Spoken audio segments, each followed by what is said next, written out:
tied on her pigtails and was wearing purple sneakers. Benny handed the flashlight to Henry. "This is called a black light," said Henry. "Black lights can show things that are fluorescent."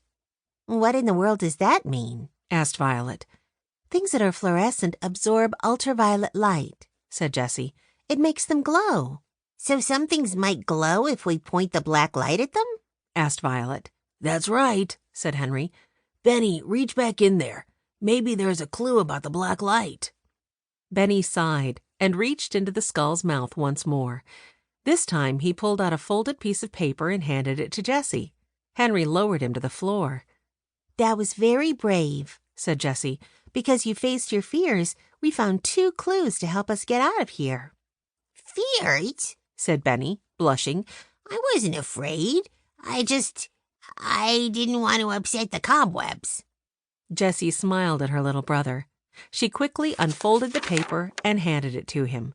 "Well, either way, you get to tell us what the next clue says." Benny sounded out the words on the page. "I'm like a garden of blossoms bright that only blooms in dark of night." "I wonder what that could be," said Violet. The Aldens shined their lights around the room, and Henry started listing what he saw. "There are books, an old lamp, a desk, a vase." "A coffin," said Benny, turning back to the big box in the corner. "And there's probably a skeleton inside of that." "Oh, Benny, don't let your imagination get the best of you," said Jessie. "It's just for show. There's nothing inside." Jessie knocked on the box to prove that it was hollow, but Benny still wasn't so sure. "I have an idea," said Violet. "What if the answer is flowers?" "Good thinking, Violet," said Henry. "Let's turn off our flashlights and see if the flowers in the vase shine in the black light." Benny was still eyeing the coffin in the corner of the room. "Are you sure we have to turn off our lights?" he said. "Maybe it's not the flowers after all." "It'll be fine," said Jessie. She grabbed Benny's hand, and all the children shut off their lights. Henry held up the black light to the vase. "It's all dark," Violet frowned. "No bright blooms anywhere." "Maybe we should turn our flashlights back on and think some more," said Benny. "Let's look around the room first," said Jessie, squeezing Benny's hand. "According to the clue, something should be glowing." The children looked all around. Violet was the first to look up. "There are stars on the ceiling," she said.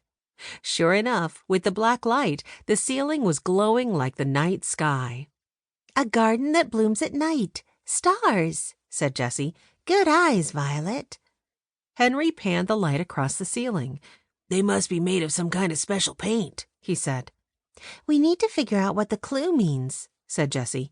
"We only have a few minutes before we're stuck in here." Henry studied the glowing stars. With his finger, he traced the shape that the brightest one made.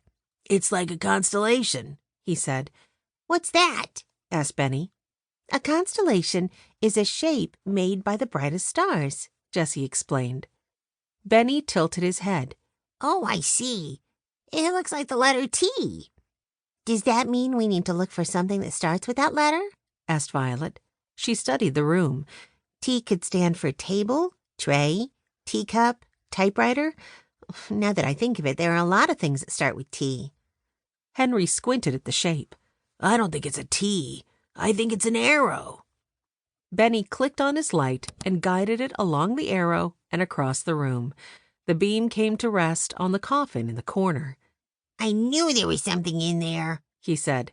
Benny stepped behind Jessie.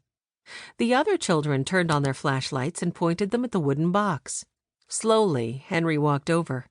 As he pulled on the cover, the hinges gave an eerie creak. Finally, Henry yanked open the cover and shined his flashlight inside. "There's nothing here," he said. "See, Benny? Nothing to worry about," said Jessie. "Except we need to figure out how to get out of here," said Violet. "We don't have much time left." Henry, Jessie, and Violet searched around the old coffin. The inside was smooth and lined with silk. Henry felt along the edges. "I don't feel anything hidden inside," he said. "Maybe we misread the clue," said Jessie. Benny was still standing away from the coffin.